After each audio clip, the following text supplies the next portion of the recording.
Hello, a better lived life community. So, if you work, you likely have access to a retirement account through your employer. So, let's talk about how to be successful with that with ADHD. So, for most of us, this account is a traditional 401k, might be a Roth 401k, other type of 401k, 403b, TSP, or other type of account. These days, when you start a new job, most employers default to around 4% of your income going to the retirement account unless you opt out. This is wonderful news for those of us with ADHD. If you do nothing, you will at least be putting away some money for retirement. Unless you literally can't pay your bills or you plan to make the contribution bigger, don't touch it. Let it sit and see how your life settles around this new job. I bet you can find a way to make it work without decreasing the amount going to retirement. Instead, open your phone and make a calendar event for 6 months from when you start so you can review your contribution and hopefully increase it then. Now, there are ways to increase your contributions that are virtually painless. A lot of plans now include a setting where you can increase your contribution when you get a raise. So this means you don't experience any pain or loss because the increase will happen with money you didn't know to miss because you didn't have it before. It's a great option for ADHD as we don't have to think about increasing it or doing anything as our financial situation changes. So you click the box and the financial institution will handle it for you, making good habits automatic, and you experience a lot more success in life and a better future. Then there are the options that do take a bit more thought, but are worth it for your future.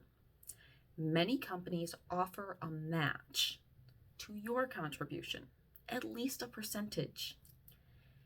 Find out what it is. If it's a clear percentage, like 5%, then make sure you are putting in at least 5% so you can get this free money. It is pay. It is your pay. Take it. Get it into that account. Get the money.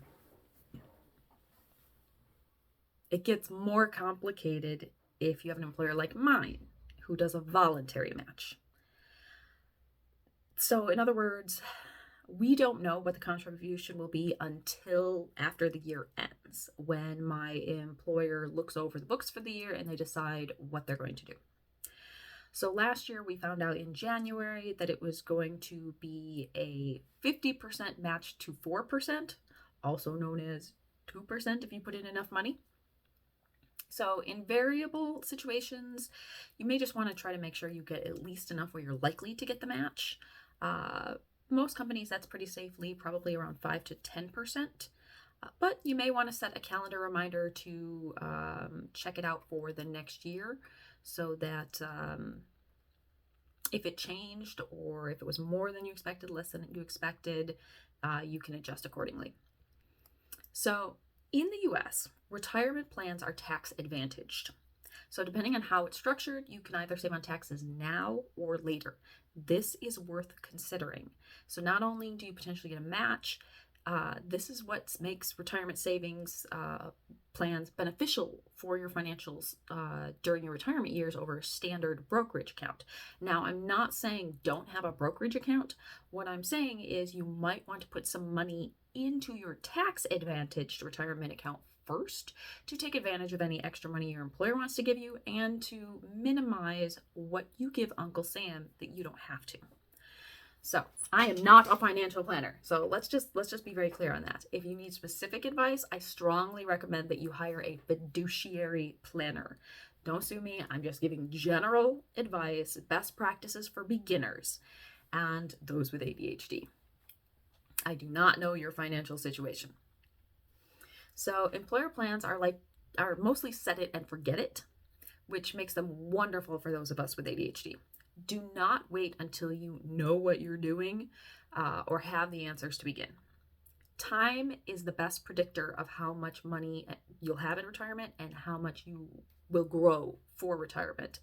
Having a suboptimal account will still get you more money than waiting years to have the perfect account. So start.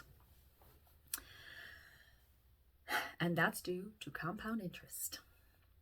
Your employer likely offers some sort of target date fund. This is a portfolio that rebalances based on your age and risk tolerance. So you can use that as your first account just to get started while you learn more about what you want, or maybe you'll just stick with it. If a target date fund isn't offered, broad market stocks can be an option since they basically just capture the whole market. Now, whether you have already begun investing or not, I recommend that you create a calendar reminder set to recur once a year. Just once a year. Remind you to check out your retirement account.